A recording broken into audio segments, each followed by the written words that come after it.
Excuse me, sir.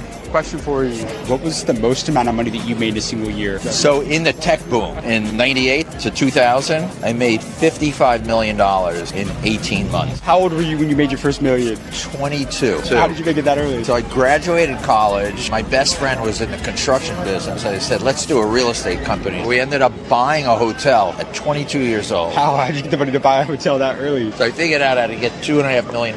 It was a 150-room Sheraton International, and we flipped it 6 months later for 3.7. So what business made you the most money? No, Wall Street. I'm a Wall Street guy. What did you learn about money when you were on Wall Street? I learned how to make money. I learned how to invest. I make 63% a year in the stock market. People make like 7. People are lucky if they make 10 or 12, right? I make 63%. So what's the one thing you're doing differently from everybody else? Because I do things that everyone else doesn't do. What I do is I buy deep value companies. I buy companies that are kind of like abandoned by Wall Street. I don't buy Wall Street stuff. I don't buy Netflix or Nvidia or Google or Apple. It's all supply demand. The demand for Netflix and Nvidia and Google are very high. They're very expensive stocks. You could barely make money in them. He who runs with the herd gets slaughtered with the herd. But Wall Street is filled with a lot of stupid people because they buy high and buy higher and they sell low and sell lower. There's an adage, when there's death and destruction, that's when you buy. When the ducks are quacking, that's when you feed them.